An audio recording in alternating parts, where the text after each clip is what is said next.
नमस्कार दोस्तों, आज हम आपके लिए लेकर आए हैं नई कहानी नए शीर्षक के साथ मेहनत का फल। एक गांव में दो मित्र नकुल और सोहन रहते थे। नकुल बहुत धार्मिक था और भगवान को बहुत मानता था, जबकि सोहन बहुत मेहनती था।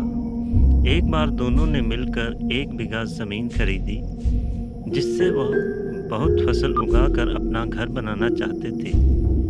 सोहन तो खेत में बहुत मेहनत करता, लेकिन नकुल कुछ काम नहीं करता, बल्कि मंदिर में जाकर भगवान से अच्छी फसल के लिए प्रार्थना करता था। इसी तरह समय बीतता गया।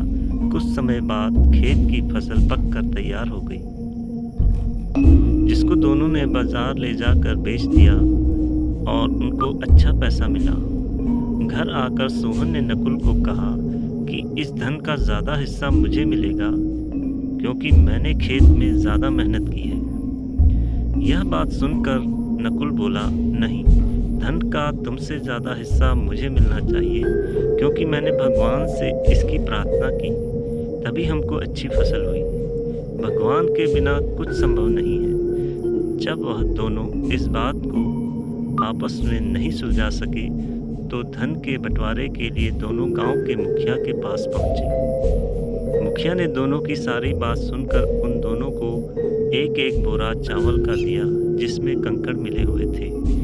मुखिया ने कहा कि कल सुबह तक तुम दोनों को इसमें से चावल और कंकड़ अलग करके लाने हैं। तब मैं निर्णय करूंगा कि इस धन का ज़्यादा हिस्सा किसको मिलना चाहिए।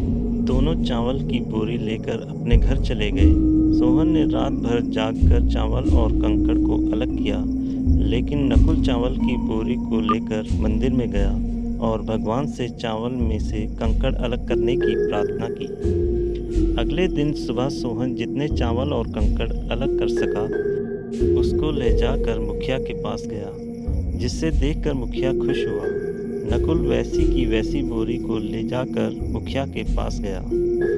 मुखिया ने नकुल को कहा कि दिखाओ तुमने कितने चावल साफ किए हैं। नकुल ने कहा कि मुझे भगवान पर पूरा भरोसा है कि मेरे सारे चावल साफ हो गए होंगे। जब बोरी को खोला गया तो चावल और कंकड़ वैसे के वैसे ही थे। जमींदार ने नकुल को कहा कि भगवान भी तभी सहायता करते हैं जब तुम मेहनत करते हो। जमींदार ने धन का ज़्यादा हिस्सा सोहन को दिया। इसके बाद नकुल भी सोहन की तरह खेत में मेहनत करने लगा और अब की बार उनकी फसल पहले से भी अच्छी हुई। सीख। इस कहानी से हमें यह सीख मिलती है कि हमें कभी भी भगवान के भरोसे नहीं बैठना चाहिए। हमें सफलता प्राप्त करने के लिए मेहनत करनी चाहिए। तो दोस्तों, मुझे उम्मीद है यह कहानी आपको अच्छी लगी होगी। तो चलिए मिलते हैं अगली कहानी में एक नए शीर्षक के साथ। धन्यवाद।